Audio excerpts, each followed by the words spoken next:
ಈಗ big boss ಮನೆಯಲ್ಲಿ ಸ್ಪಂದನ ಅವ್ರನ್ನ ನೋಡಿದೀವಿ, ಒಂದಷ್ಟು ಸೀರಿಯಲ್ಸ್ ಆಗಿನ ಒಂದಷ್ಟು ಸೋಷಿಯಲ್ ಮೀಡಿಯಾದಲ್ಲೆಲ್ಲ ಕೂಡ ನಾವು ನೋಡಿದೀವಿ. ಸ್ಪಂದನ ಅವರ ಬಗ್ಗೆ ಕರ್ನಾಟಕ ಜನತೆಗೆ ಗೊತ್ತಿಲ್ಲದೆ ಇರುವಂತಹ ವಿಚಾರಗಳನ್ನ ನೀವು ಹೇಳೋದಾದ್ರೆ?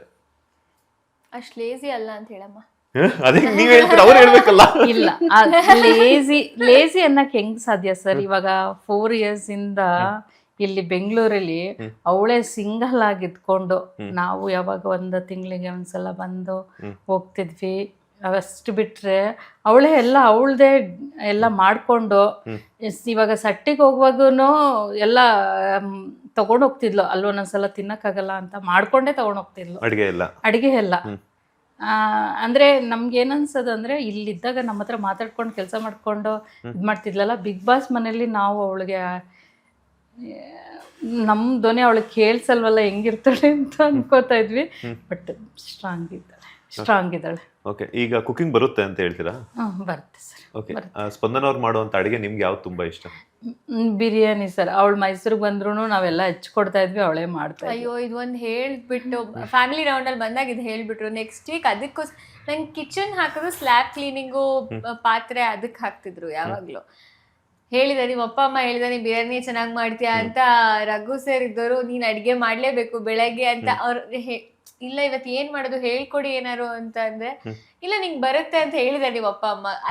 ಇಡೀ ವಾರ ಕಿಚನ್ ಮಾಡಿಸಿದಾರೆ ನನ್ನ ಕೈಲಿ. ಇವ್ರು ಯಾಕೆ ಬಂದ್ ಅದನ್ನ ಹೇಳಿದ್ರು ಅನ್ನೋ ತರ ಆಗೋಯ್ತು ಕೊನೆಗೆ. ಇಡೀ ವಾರ ಕಿಚನ್ ಬೆಳಗ್ಗೆ ಕಿಚನ್ ಇದ್ರೆ ರೆಡಿ ಆಗಕ್ಕೆ ಲೇಟ್ ಆಗ್ತಿತ್ತು.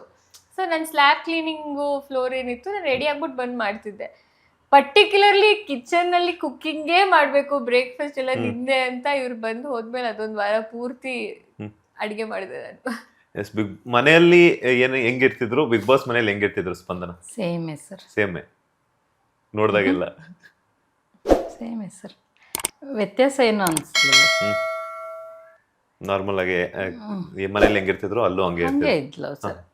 ಅವಳ ಡಿಸಿಷನ್ ಅಲ್ಲೂ ಹಿಂಗೇನೆ, ನಮ್ಗೆ ಹೆಂಗೆ ಡಿಸಿಷನ್ ಹೇಳ್ತಾ ಇದ್ಲು, ಅವಳು ಫ್ರೆಂಡ್ಸ್ಗೂ ಯಾರೇ ಆದ್ರೂ ಅವಳು ಏನು ಡಿಸಿಷನ್ ಹೇಳ್ಬೇಕು, ಏನು ಕರೆಕ್ಟು ರಾಂಗು ಅದು ಹೇಳ್ತಾ ಇದ್ಲು.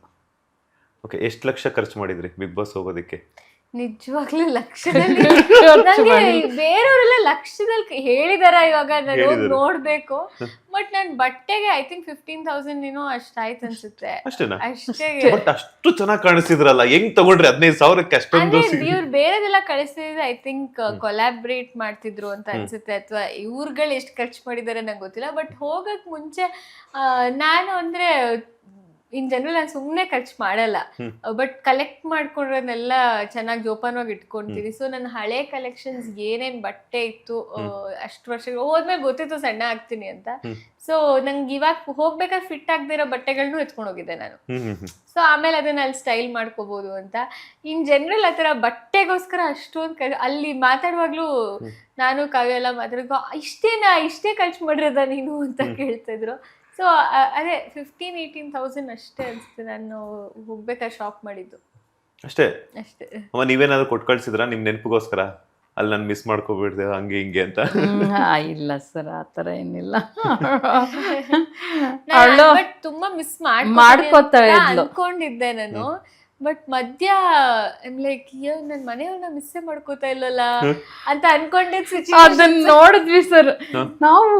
ಅಯ್ಯೋ, ನಾವು ನನ್ನ ಮಗಳು ಹಿಂಗೆ ಹೇಳ್ಬಿಟ್ಲಲ್ಲ ಅಂತನಾ ಲೈವ್ ಅಲ್ಲಿ ನೋಡ್ಬಿಟ್ಟು. ಯಾಕಂದ್ರೆ ನಾನು ಕಾವ್ಯಂಗ್ ಹೇಳ್ತಿದ್ದೆ, ಅಂದ್ರೆ ಅವಳಿಗೆ ಲೆಟರ್ ಬಂದ್ಮೇಲೆ ಅವಳು ಯಾವಾಗ್ಲೂ ಓದ್ತಿದ್ಲು, ನಂಗೆ ಲೆಟರ್ ಸಿಕ್ಕಿರಲ್ಲ. ನನ್ ಅವಳ ಪಕ್ಕನೆ ಮಲಗ್ತಿದ್ದಲ್ಲ, ಅವಳು ಲೆಟರ್ ಹೋಗುವಾಗೆಲ್ಲ ಮಿಸ್ ಮಾಡ್ಕೊಂಡೆ, ಅದಕ್ಕೆ ಓದ್ತಿದ್ದೆ ಅಂತ ಹೇಳೋಳು. ನಂಗೆ ನೆನಪೇ ಆಗ್ತಿಲ್ವಲ್ಲ, ಮನೆಯವರು ನನ್ಗೆ ಮರ್ತೋಗಿದಾರ, ನಂಗೆ ಮುಖ ಮರ್ತೋಗಿದ್ಯಾ ಅದನ್ನೇ ಎಲ್ಲರೂ ಅನ್ಕೋತಾ ಇದ್ವಿ, ಏನ್ ಚಿನ್ನಮ್ಮ ಅಂತ. ನಿಮ್ ಮನೆಯವ್ರ ರಿಯಾಕ್ಷನ್ ಹೆಂಗಿತ್ತು ಮೇಡಮ್ ಅವ್ರ ಆತರ ನೋಡಿದಾಗ? ಅದೇ ನನ್ಗಿಂತ ಹೆಚ್ಚಾಗಿ ನನ್ನ ತಂಗಿ ಪ್ರಭಾ, ಅವಳು ಚಿನ್ನಮ್ಮ ಅಂತ ಹೇಳಿದ್ಲಂತೆ ಅವಳು. ಬಟ್ ಅದು ಗಿಲ್ಟ್ ಫೀಲ್ ಮಾಡ್ಕೋತಿದ್ದೆ, ನಂಗೆ ಯಾಕೆ ಮಿಸ್ ಮಾಡ್ಕೋತಾ ಇಲ್ಲ ಅಂತ. ಅಂದ್ರೆ ಅಷ್ಟೊಂದು ಕಂಫರ್ಟ್ ಆಗಿ ಇದ್ರಿ ಅನ್ಸುತ್ತೆ ಐ ಥಿಂಕ್ ಬಟ್ ಅದನ್ನ ಕಂಫರ್ಟ್ ಅನ್ನೋದಕ್ಕಿಂತ ನಾನು ಅದನ್ನ ಫುಲ್ ಬ್ಲಾಕ್ ಮಾಡ್ಕೊಂಡ್ಬಿಟ್ಟಿದ್ದೆ. ಯಾಕಂದ್ರೆ ನನ್ನ ಫ್ಯಾಮಿಲಿ ನೆನ್ಸ್ಕೊಂಡ್ರೆ ನಂಗೆ ವೀಕ್ ಆಗ್ತೀನಿ. ಹೌದು ಸರ್, ಹೌದು ಸರ್, ಅದು ಅನ್ಕೊಂಡ್ಲು ಅನ್ಸುತ್ತೆ. ಯಾಕಂದ್ರೆ ಅದು ನೆನ್ಸ್ಕೊಂಡ್ರೆ ಫೀಲ್ ಆಗ್ಬಿಡ್ತೀನಿ, ಇನ್ನ ಕುಗ್ಗೋಗ್ತೀನಿ ಅಂತನೋ ಏನೋ ಆ ಥರ ಮಾಡ್ಕೊಂಡಿದ್ದಾರೆ ಅನ್ಸುತ್ತೆ.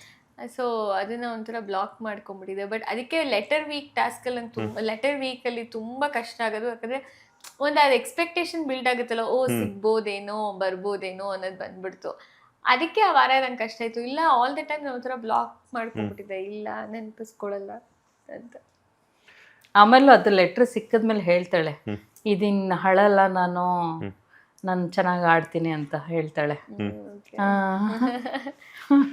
ಲೇಟೆಸ್ಟ್ ಹಾಗೂ ಇಂಟ್ರೆಸ್ಟಿಂಗ್ ಸುದ್ದಿಗಳಿಗಾಗಿ ಬಾಸ್ ಟಿವಿ ಕನ್ನಡ ಚಾನೆಲ್ನ ಸಬ್ಸ್ಕ್ರೈಬ್ ಮಾಡಿ. ಹಾಗೆಯೇ ಬೆಲ್ ಐಕಾನ್ ಪ್ರೆಸ್ ಮಾಡಿ. ಇದರ ಜೊತೆಗೆ ಫೇಸ್ಬುಕ್, ಇನ್ಸ್ಟಾಗ್ರಾಮ್, ಎಕ್ಸ್ ನಲ್ಲೂ ಮಿಸ್ ಮಾಡದೆ ಫಾಲೋ ಮಾಡಿ.